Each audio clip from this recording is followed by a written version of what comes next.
만약 한 대의 무인기를 서울 상공에 침투시키면 10배 이상의 무인기를 날려보내 평양 상공을 휘저을 것이다. 우리 군이 북한의 무인기 도발이 발각되면 자위권 차원에서 강력히 응징하겠다는 의지를 공개적으로 표출한 발언입니다. 북한의 심장부인 김정은 위원장 등 북한 수뇌부가 있는 평양의 건물 등을 촬영하고 공개해 북한을 흔들겠다는 것입니다. 최근 무인기는 무장까지 가능해 감시와 정찰 수준이 아니라 언제든 공격까지 가능하다는 것을 염두하라는 심리전 성격의 북한 지휘부 압박용 발언이라는 분석이 나오고 있습니다. 군사 전문가들은 북한의 무인기는 상당 수준까지 올라서 우리에겐 위협적인 존재라고 내다보고 있기도 합니다. 국가정보원은 지난 1월 국회정보위에서 북한이 날개폭 1에서 6m급 소형기 위주로 20여 종 500대의 무인기를 보유하고 있다고 설명했습니다.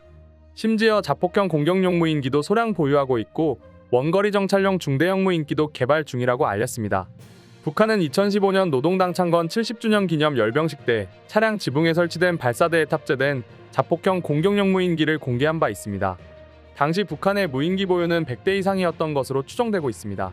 7년이 지난 지금은 5배 이상 늘어난 무인기 보유 대수와 함께 감시와 정찰을 위한 카메라 성능이 대폭 개선되고 무기 탑재가 가능한 공격용 무인기로 진화한 것으로 파악되고 있습니다.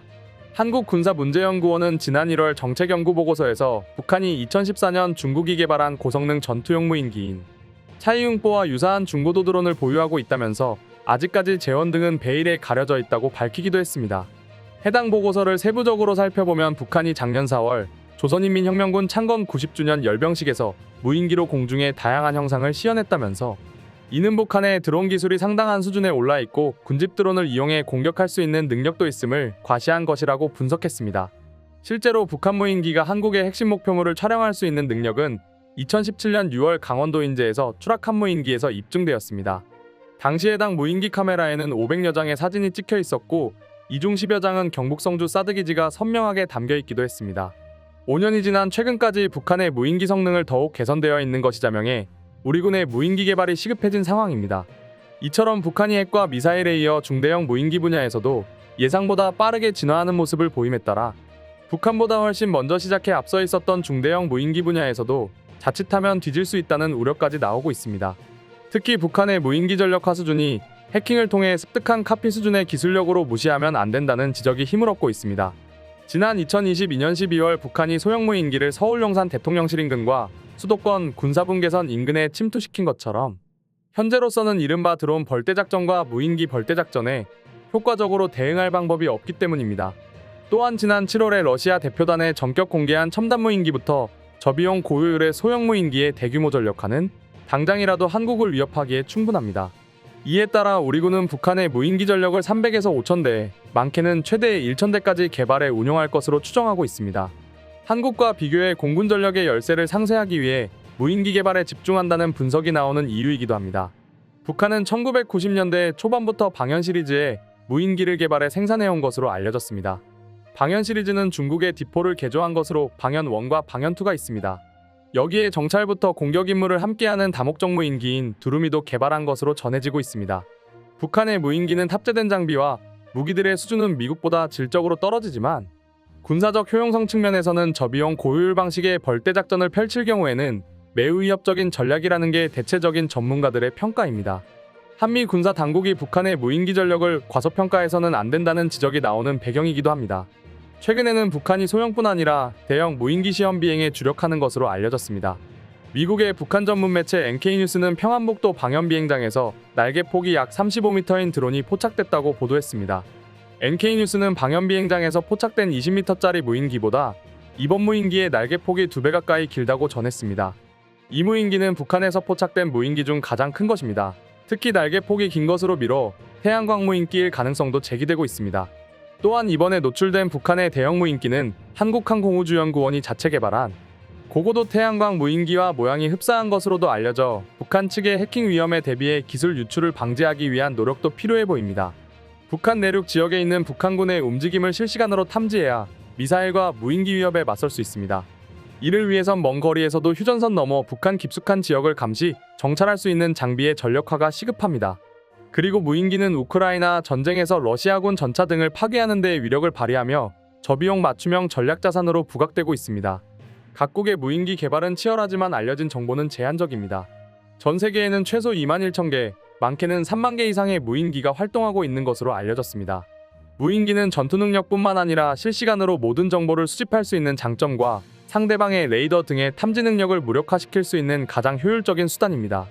정보화 감시, 정찰을 비롯해 심리전, 전자기전 등 군사작전 용도로 사용할 수 있어 전장의 승패를 좌우하는 중요한 요인이 되었습니다.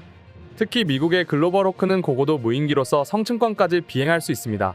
CCD 센서와 적외선 센서, 합성 개구 레이더를 사용해 24시간 동안 약 7,600제곱미터의 넓이를 0.3m 해상도로 촬영이 가능합니다.